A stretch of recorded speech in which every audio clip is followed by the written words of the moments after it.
A vote is not a stone to throw in anger. It is a seed to plant for a better harvest. Sow it wisely. Register as a voter today and water the future with purpose.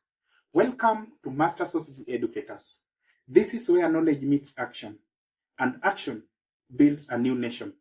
We do this because political awareness fuels transformation. I'm your host, Gombe Mboya. And today I want us to talk about something that is not just on paper, but in our pockets, in our plates, and in our future. Exposing the Finance Bill 2025, taxes, privacy, and poverty. What it means for you. Now, I know Finance Bill might sound like some boring government stuff, but let me tell you, this one, it's got people fired up from Gombe to X spaces, and for good reasons. The Finance Bill 2025 was introduced in April this year, and the government says it is meant to help raise 3.2 trillion Kenya shillings in revenue. They say it is meant to help pay debts, run services, and make things better. But when you look at it closely, you start asking, better for who? Let us start with the basics. One of the most controversial proposals in this bill is about the value-added tax, the VAT.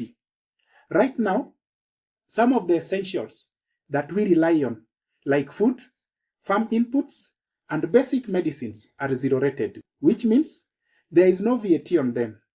That helps keep prices manageable. But guess what? The new bill wants to slap a 16% VAT on these very same items. That means your unga, your sugar, your cooking oil, your fertilizer, all could get more expensive. In a country where many families are already skipping meals and struggling to survive, how does this make sense? They are calling it broadening the tax base. But for most Kenyans, it feels like broadening our suffering. Now, let's talk about privacy.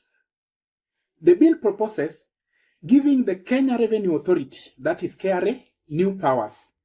Powers to access your bank accounts, your business transactions, even your private data without a court order.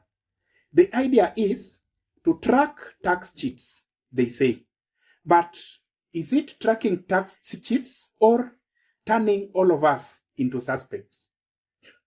Legal experts, the Law Society of Kenya, and even auditors have raised the alarm. They say this move violates our Constitution and the Data Protection Act, that it undermines our rights and sets a dangerous precedent. What's next? Someone in government office watching your M-Pesa messages? We must ask. In the name of collecting tax, we are giving up our freedom. Now let's move to housing. The government has been pushing this affordable housing agenda, and many Kenyans, especially the youth and low-income families, have placed their hopes in it. But strangely, the Finance Bill removes tax incentives for developers who are building affordable housing. That could make those projects too expensive or unviable. So tell me, how are we saying we want affordable homes, then turning around and taxing those who are trying to build them? Let's not forget the digital economy. The bill wants to expand the VAT to include non-resident digital service providers, basically foreign online companies operating in Kenya. It also introduces a new rule for multinational corporations, like a minimum top-up tax and advance pricing agreements to stop them from dodging taxes. Now, this sounds fair. Everyone should pay taxes, and everyone should pay their share. But experts say that it might scare away investors, increase red tape, and make it harder for digital startups and tech innovators to grow in Kenya. And here is another thing. The bill proposes to limit how long a business can carry forward its losses to just 5 years. Imagine you start a business, it struggles in the name of early years. And then, by the time it picks up, you are told, sorry, you can't deduct those past losses anymore. That's not how you support entrepreneurship. The bill also wants to expand VAT refund timelines from 90 to 120 days, which businesses say just delays them getting their money back. More paperwork, more bureaucracy.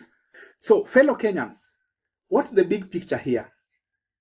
To many Kenyans, it feels like the Finance Bill 2025 is punishing the poor for the mistakes of the powerful.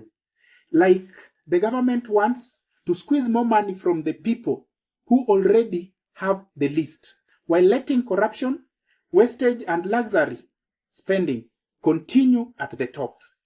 People are angry. You've seen it online.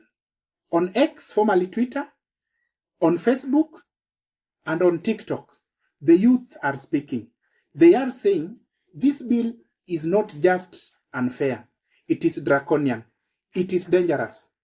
It could trigger protest, just like we saw in the Finance Bill 2024, when young people took to the streets to say, enough is enough. And yet, while the public participation window has closed, many feel like their voices weren't truly heard, that the decisions were already made. But I believe in the power of our collective voice. So, dear listener, what kind of a country do we want?